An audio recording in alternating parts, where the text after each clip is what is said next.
49. Terrain ahead. Full up. Now the co-pilot is executing the dual engine failure checklist at this time, attempting to get a relight on perhaps one or both engines. Okay, he's continuing with the quick engine start checklist at this point. While Captain Sullenberger flies the plane, the co-pilot works through the procedure in the Airbus manual in a bid to restart at least one engine. The point that the aircraft lost thrust on both engines, it was essentially a glider, a 140,000-pound glider.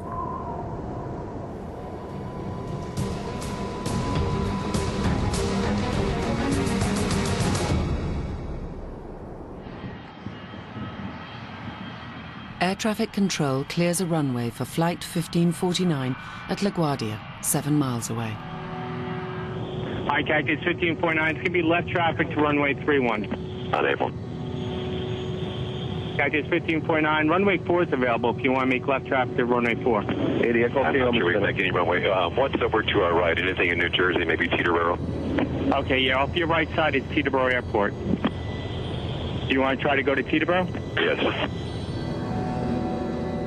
Ahead of him is Teterboro in New Jersey, but even that is 6 miles away. He might make it, but if he fails, it spells catastrophe, not just for those on board, but also people on the ground.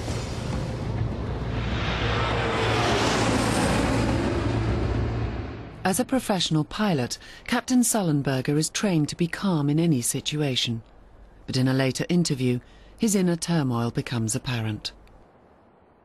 It was the worst, sickening, pit of your stomach falling through the floor feeling I've ever felt in my life.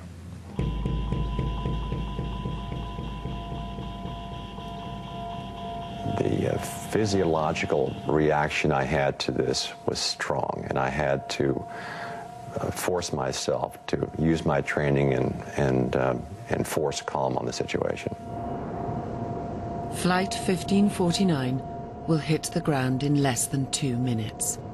Captain Sullenberger decides. LaGuardia is too far. Teterboro is too far. As he looks ahead, he can see one final option.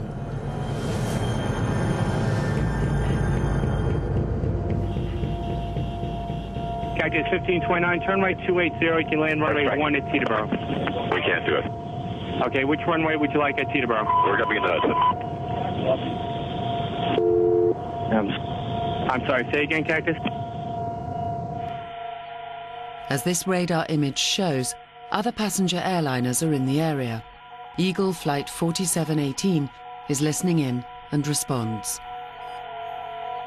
I think he said he was going in the Hudson. In an interview later, Captain Sullenberger describes his decision with extraordinary calmness. The only viable alternative, the only level, smooth place sufficiently large to land an airliner was the river.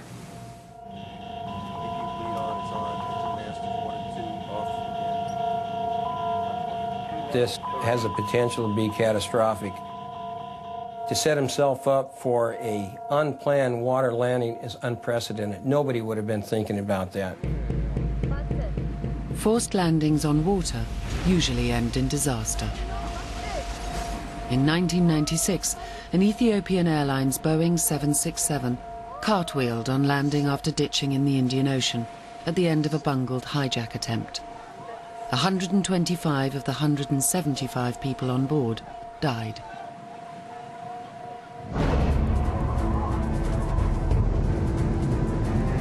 In New York, people are becoming aware of the jet's rapid descent.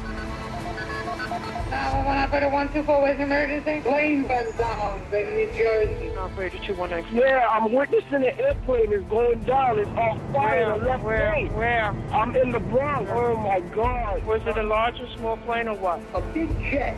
And I'm telling you, this plane was way too low. The jet was so fucking low.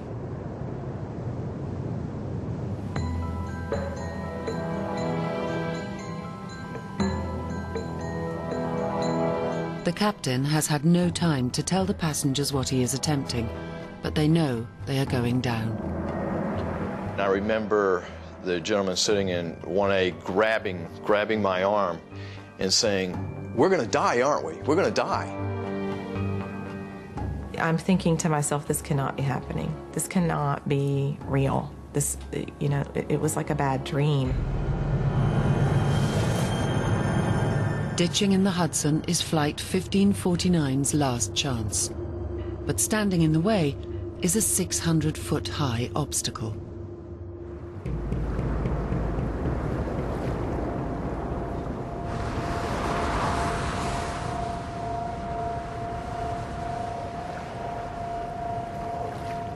I believe Captain Solberger had a number of significant obstacles, not the least of which was the George Washington Bridge. He had no options. That's what he had to work with. Terrain ahead. Pull up. Terrain ahead. Pull up. Terrain ahead. Pull up. Terrain ahead. Pull up. Real-time radar mapping shows the jet approaching the bridge's eastern end at a height of 1,500 feet. Pull up. Terrain ahead. Pull up.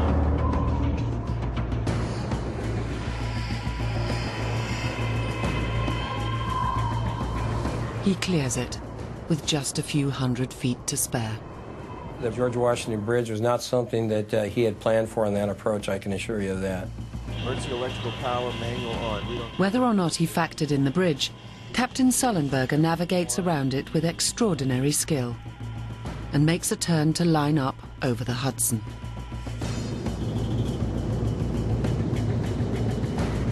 Below 500 feet, air traffic control may lose contact with the plane, but they need to know where it will come down. They divert a helicopter, which was taking tourists on a sightseeing tour, to track the jet's movements.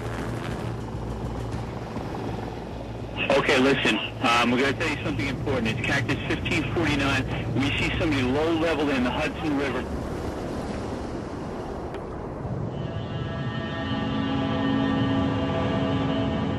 The young lady sitting next to me said, "We're going to crash, aren't we?" I said, "Yeah, I think we're going to."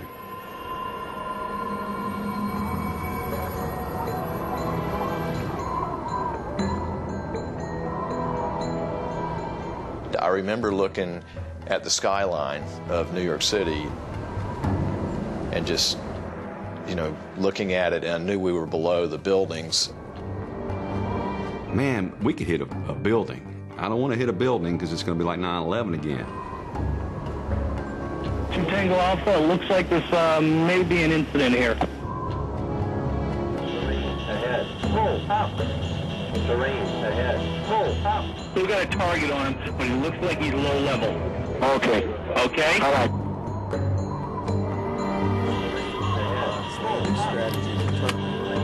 500 feet from impact, Captain Sullenberger makes the announcement no air passenger wants to hear.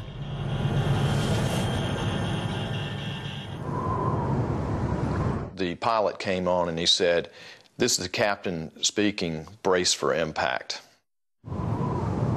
I and a lot of others thought, this is it. It was eerie that the flight attendants in unison kept saying, "Brace, brace, brace." And then it was a silence for a second. And then they said, "Brace, brace, brace." And it was very eerie. It was one of those moments that was out of an Alfred Hitchcock movie.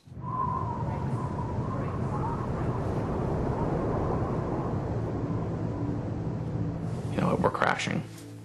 You know, what are you going to do? I kept thinking, okay, you know, do I pray or do I send my wife a message? Do I call her? What do I do? So I quickly typed out a text. And I said, you know, plane's on fire and I love you and the girls. And I hit send. And I remember looking at the phone and seeing the indicator light that the message got out. And I just kind of felt a sense of relief at that point that, you know, I got a chance to say goodbye.